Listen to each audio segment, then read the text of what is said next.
Hai always felt like he was trapped in a cage. Then a wyvern tore across the sky, free, untouchable. In that moment, he swore one day he'd walk away from the troubleshooter life.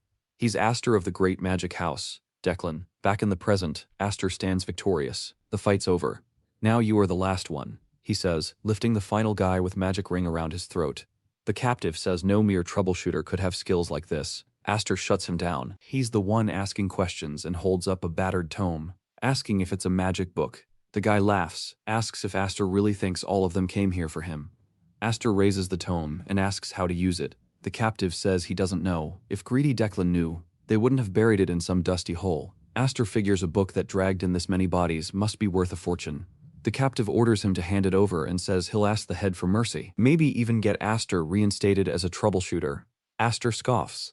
What power does a mere troubleshooter manager have to promise that? He prepares to finish him and asks for last words. The captive curses at him. Just then Aster freezes. He feels an incredible aura approaching. Someone steps in and praises Aster for reacting that fast. Out of the glow walks a calm man. He introduces himself as Farron von Declan, head of the magical House Declan of the Eastern Continent, dripped out in a fur-collared coat, and tells Aster to hand over the tome so they can talk after. The name shakes Aster. He's been a troubleshooter under Declan for over a decade and has never seen the head in person. The strongest mage in their history from the top house on the continent. Aster looks at him and drops, "What a pain in the ass." Farron's caught off guard by his attitude. Aster calls him shameless for trying to steal his loot. The aura coming off Farron is real, easily the strongest pressure Aster's ever felt. Fen says he could just kill him and take the book, but he'll get to the point.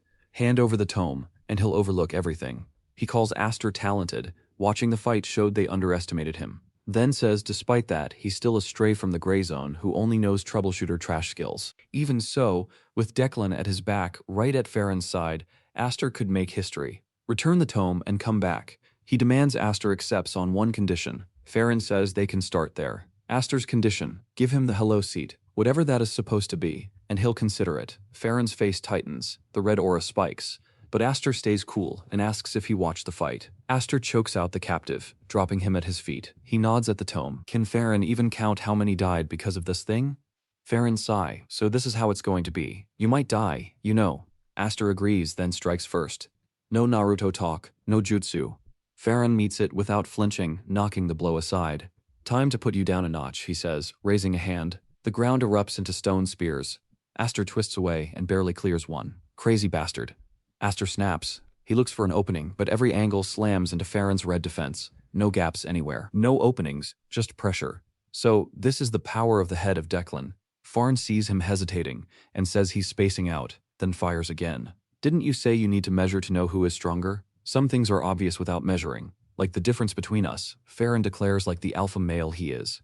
Farron's magic circle charges and detonates. The blast fades. Farron stands over him calm. I didn't kill you, I just roughed you up. Ready to talk. Roughed up. Aster asks what would happen if he bowed his head now.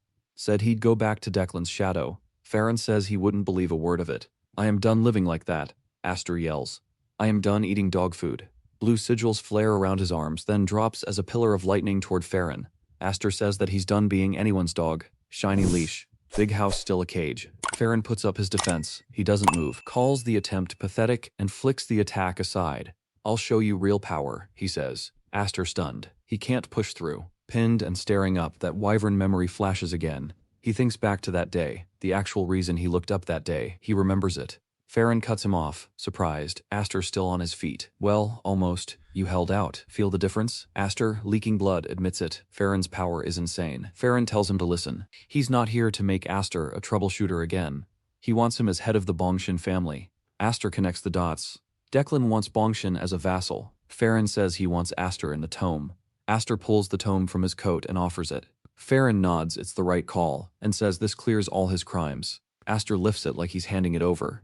Then purple fire jumps from his palm and eats the book. Farron stares, demanding what he's doing. Aster shoots back that Farron said he could have it if he didn't mind it turning to ashes, and tells him to listen. He says he was never in this for money. Troubleshooting doesn't pay. He only held on to the book because it was tied to money. Farron says Aster won't die an easy death. Then asks if he's heard about the troubleshooter who got eaten by Declan's young master. Aster says that bastard devoured his teammates and Declan buried it, so this is revenge. Farron asks. Aster says no. Troubleshooters' lives are cheap and his team knew it. What mattered was getting what they wanted, and that takes serious money. He's retiring, and he's not going back in the cage. Call that his last words. Farron raises a hand and blue flame emerges. The house's prized fire that never goes out and orders Aster to burn and regret it. Aster holds his ground and says if the other path is being Declan's dog, he'd rather go back to the gray zone. If not, dying isn't the worst. The blue fire closes over him. He laughs through the pain, saying it's the freest he's felt in years. He knows he won't make it out and doesn't regret anything. If he's born again, he'll do it right, win his freedom and take proper revenge. Then blue energy spirals out of nowhere. Aster sits at the center. No wounds, no flames, and blinks. The fire is just gone like someone hit pause. The pain is gone. The tome in his hand surges and floods blue light. Energy coils around him. Then a warm gold circle forms. He looks down. What the hell is happening? Aster snaps awake in a filthy alley with a begging bowl at his knees, mumbling that he was just burning to death. Literally, he studies his hands, then the tight street and stacked buildings that feel way too familiar. He steps out, looks up at the skyline, and it clicks. Minia, this is the gray zone where he scraped by before he became a troubleshooter. He's gone back in time. He moves to a quiet patch of grass to clear his head, trying to piece it together, then notices his face and hands look younger. He tugs his collar and sees the same sigil from before on his skin. The burn didn't reset. The magic tome must have done something honestly, though he's not sure a tome should be able to do this. He remembers the Declan family head showing up in person for it. Proof it's a huge deal, but nobody really knows anything about it. So, he exhales and goes, screw it. He calms himself and checks his senses. The stench from Sale's lecture hall's sewage slaps him. Too real for a dream. Smell never lies. He decides he's alive and it's a fresh start, then stops and asks himself what success even is. That jogs the real dream. His and not just his. He thinks of himself and his comrades and why he chose to retire. His friend used to say they were gray zone kids with nothing and asked what hurt most. Aster guessed hunger. But his friend said the worst part was having no education. If they'd been able to study, they wouldn't be stuck under nobles. Aster told him he was fine with how things were. His friend wasn't. His friend's retirement dream was a public library anyone could use, no matter money, status, or gender. Aster decides to push it. He'll make it a tower. No deeper reason than liking tall things and open it to everyone. He pictures shelves for every kind of book and adds one condition. A specific book has to be there. Declan's secret manual goes right at the front door, front and center, so anyone can grab it. Gray zone kids, illegitimate nobles. A butcher's son. In his head, it's stamped with the Declan crest and packed with their prize techniques, and he literally starts drooling. He knows it'll be tough a problem for later, but shrugs it off. If he spreads Declan's manual everywhere, people will devour it. A shout cuts in, "You bastard. I've been looking for you." And a boot smashes into his head. The guy stands over him, repeating he's been looking for him, yelling he was keeping Aster's seat and accusing him of hiding. Then drives another kick into his head. Aster doesn't recognize him, embraces, then cracks his jaw with a clean counter, leaving the guy stunned he got hit. Mid-swing, light flickers around Aster's knuckles. Staring at his hand, he wonders it's glowing. Meanwhile, the guy explodes about a nobody daring to hit him and demands if Aster really laid hands on his big brother.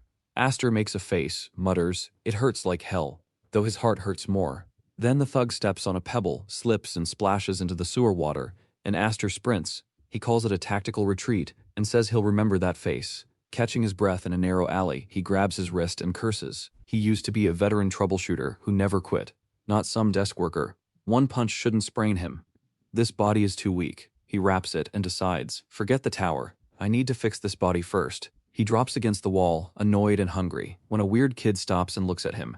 "You hungry?" the kid asks. Aster deflects and asks if the kid knows him. The kid says, "Number from the clothes." Aster figures he's a noble. The kid beams, says he's Damien, and his mom is Bianca. Aster mutters he's learning things he shouldn't, then bluntly asks if the kid's right in the head. Damon says he doesn't have a mom.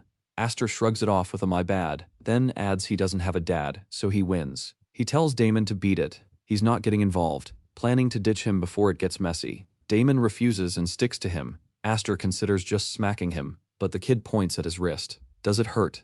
Damon asks, reaching out to heal. Aster expects a little patch-up, then freezes. This isn't some minor patch-up. This is light of healing, not just a mere magic touch. A sacred art from a line that in Aster's past collapsed because of Declan. The pain vanishes and Damien grins. All done. Now Aster knows he stepped into something dirty and dangerous. Red flags everywhere, and wonders why a Blander kid is wandering the gray zone when Blander should still be strong. He turns the name over Damien. The kid blinks. "Did you call me?" he says, and Aster freezes at the mismatched eyes. It clicks. A Blandor with odd eyes. The monster of Blandor. The mad butcher who wouldn't stay dead. Damon von Blandor. Yeah, that one. Just the name makes him tense remembering the stories. Then Damon drops into a squat, stares at the ground, brightens, and starts counting ants. Aster just stares at the whiplash from terrifying legend to harmless kid while Damien keeps cheerfully counting. Seriously, Aster says. Aster remembers a job from before he regressed. The Declan family sent his squad into Blandor territory. They sprinted through the forest in cloaks. One guy grumbling about Blandor trouble again. Another saying the higher-ups never tell them anything. A monster, at the soft estate, dozens dead. Someone guessed it was an ogre. Aster scanned ahead, narrowed his eyes, and stopped. Not an ogre, but a man was ripping someone apart, then throwing out softs, healing over and over to stitch the victim back together so he could keep going. He laughed through the light and blood. The monster of Blandor, Damon von Blandor. Damon blurts, "Whoa," eyes sparkling as he is still looking at ants and Aster just stands there, stunned. Why is the Blandor heir hanging around a slum? Damien stands and says, "Let's eat." He adds that his mom taught him to stay healthy by eating well and points out Aster looks sick because he doesn't. Aster admits he's right, then asks if Damon has any money because he doesn't. Aster is basically broke. Damon answers by whipping out a bag stuffed with gold. Aster stares, grabs his shoulder, and says, "We're friends." Damon blinks all of a sudden, but Aster nods. It's decided friends share so they'll eat with Damien's money. Damon grins holding up the pouch. They head down the street finally having a friend and dinner secured. After the meal, Aster pats his stuffed belly. Looks like he gained 50 pounds and says it hit the spot. He washes up and says he feels refreshed. In the hotel above the restaurant, Damon lingers in the room, not sure what to do. Aster asks what he's doing, and Damon admits he didn't know there was a house up here. He's always slept outside. It's his first time in a place like this. Damien, serious, says he doesn't have a dad either. Aster tells him not to treat it like a competition. He asks about the rest of Damien's family where his mom is. Damon says he's looking for her. If she's not here, she doesn't count for now. Aster switches to practical stuff. How long has Damon been on his own? Damon says since he ran away, he slept 10 times. Aster asks if someone's chasing him, and if 10 sleeps means about 10 days. Damon says he sleeps a lot, sometimes twice a day. About 10 sleeps total. Aster does the math, 3 or 4 days. Damon adds he hasn't napped since he got here because the ground is too uncomfortable. Aster just lets it go. While the kid's stuck in the gray zone, Aster decides he'll watch him play nanny for a bit. Basically, if that builds a tie to the Blandor family, even better. Old families mean books, and he wants a library, but first, he has to handle what's in front of him. 57 grudges, he calls them, carved into his chest from the hits he took earlier. He tells Damon he's going to lie down and not to bother him, or it'll be a problem. Damien guesses it's breathing practice. Aster confirms and tells him to do it too after he's done. Damien nods. Aster lies back, closes his eyes and focuses on his breath.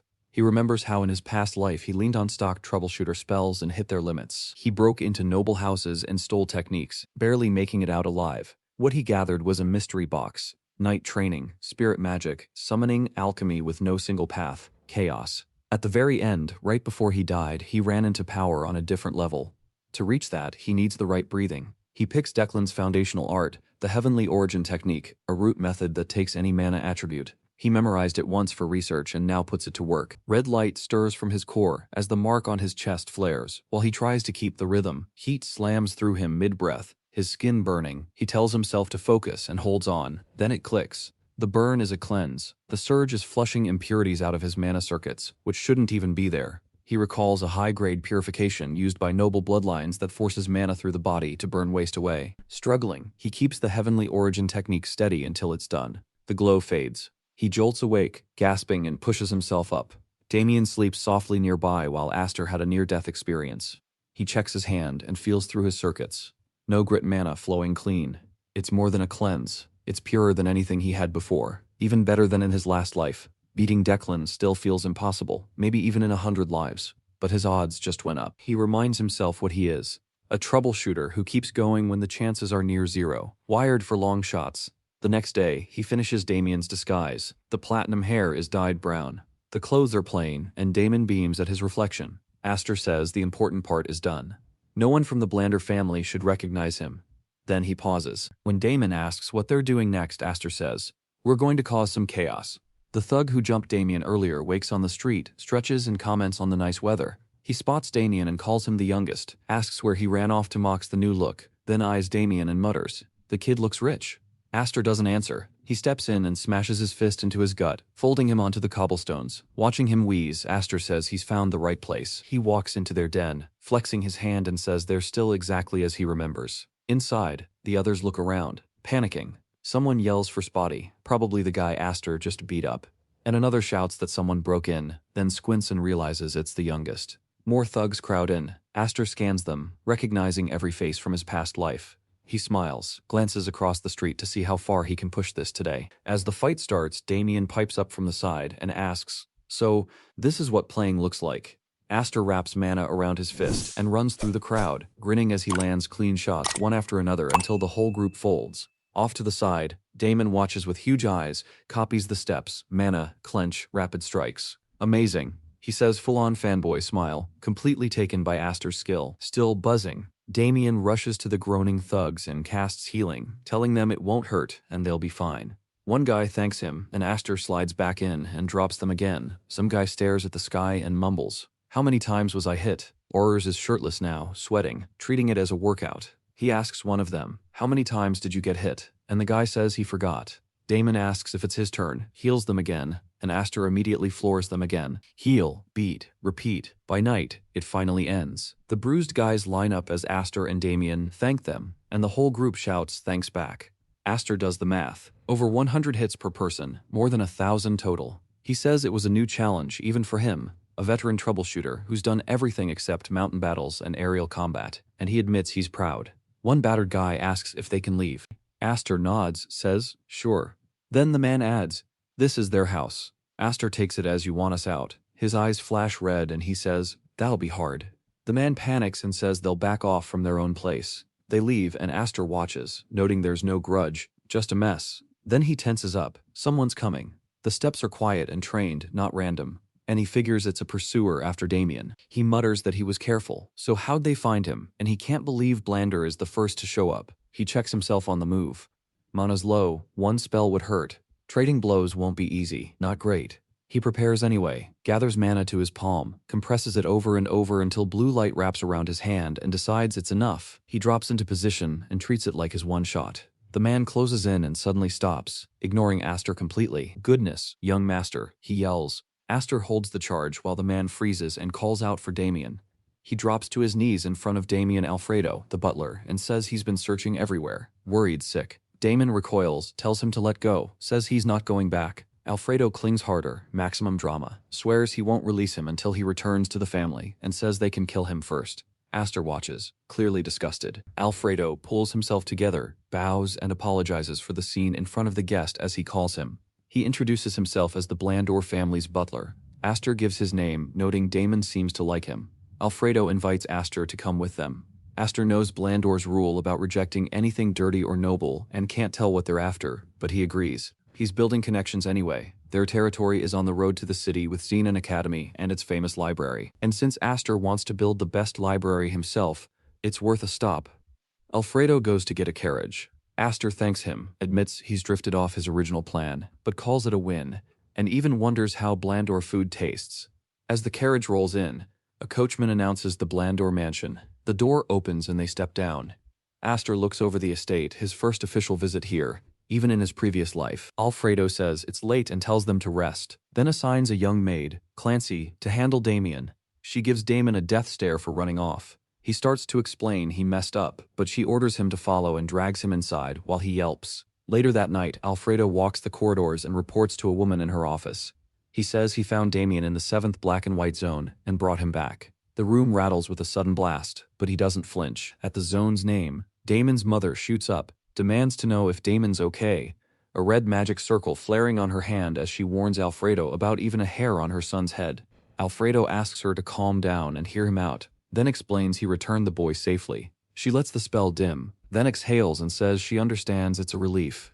Lucky nothing happened. People call her the Blood Witch for a reason. The name didn't come from nowhere. She admits she loses control when it's about her son and says it's good it ended here. She thanks him. He says he was just doing his duty. Then he adds there's one unusual thing to report. He says it's about Damien's new friend Aster and explains the boy sensed him before he showed himself, prepared a counter, and already had a Mona bullet ready when they met. She calls that an astonishing talent for a kid from the black and white zone. Using that, Alfredo asks her for a favor. Next day, Out in the light, he greets Aster with a big smile and asks him to become their successor. He's already smiling like the answer is guaranteed. He lays out the pitch: prestigious house, real pay, real status. For someone from the black and white zone, it's a rare chance. Aster looks up and answers. Number. Alfredo freezes like he can't believe it. Aster doesn't budge. One hand behind his head, the other at his waist, no interest, no excitement. He doesn't explain, just meets the silence, and glances off like they're done. Alfredo just stares like he must have misheard. Aster says he doesn't want to be his damn successor. He swears and Damon asks what that word even means. Aster stops him with a hand, then thanks Alfredo for the offer, but says he'd rather keep things the way they are. Alfredo struggles to get it, then nods. In his head, he decides Aster must be a gray zone kid who learned magic on his own and got cocky. He tries to relate. He grew up normal, ran wild, didn't know his limits, and says, "The world is huge, and when you are young and confident, you think you can do anything, so you have to endure." Aster goes, "Not really," and he means it straight up. Alfredo brings up a metaphor, a goblin in the canyon. He says, that's exactly where Aster is. Aster shrugs it off and says he's closer to a wyvern than a goblin. Alfredo figures the kid was raised in a small place and doesn't get how dangerous it is outside. He steps in hard and says Aster knows nothing. And as the butler, he'll show him how big and scary the world is. He takes Aster to a training hall where a line of teens in uniform snap to attention. They salute together. Greetings to the butler master. Alfredo asks what Aster thinks. They're his age, but they're official talents of House Blando. Aster looks them over and nods. The house isn't a joke. For teens, their training shows and their manhwa, subtle as it is, fills the room.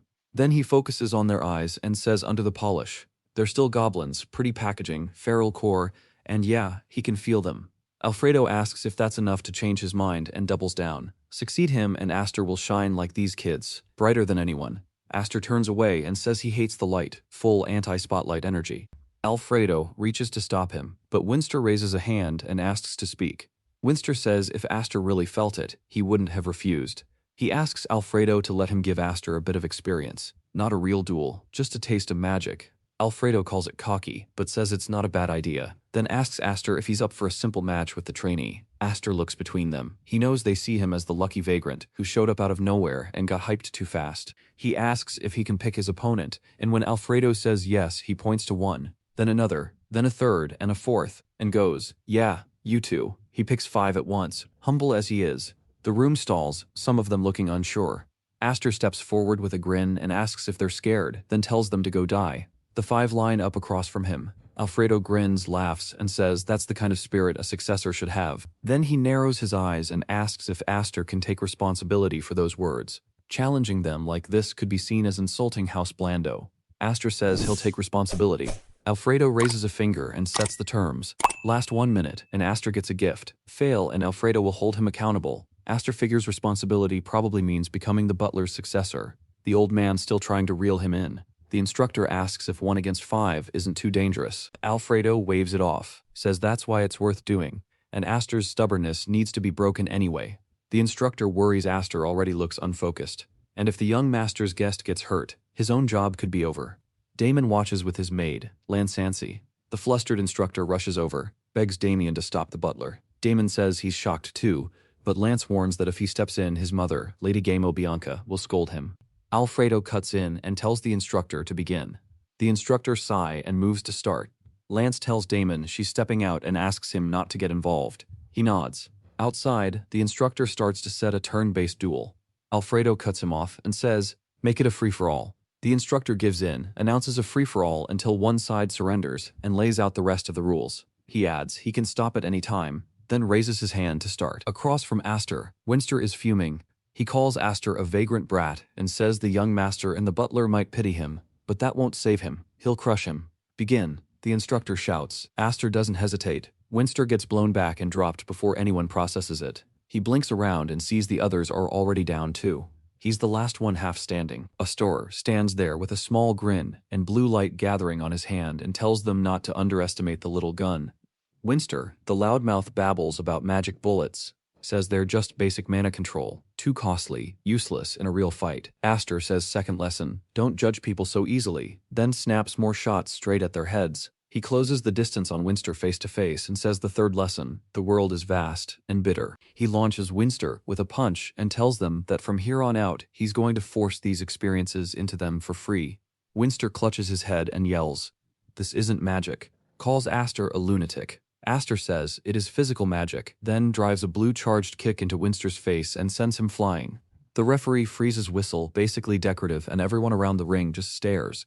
Aster wiped them out like it was nothing. Alfredo watches closely, recognizes Aster's shot as a magic bullet, and guesses it was compressed 4 or 5 times, which is insane precision. That kind of control is real mana management, and he can tell there's more to Aster than just one trick. He remembers their first encounter. He used the same kind of attack, and if it had landed, things would have gone very differently. He stares amazed. How is he so good at beating people up? Damien steps in beside Aster, and they fall into their little routine. Aster drops a batch with clean hits. Damien heals them, and as soon as they're steady, Aster drops them again.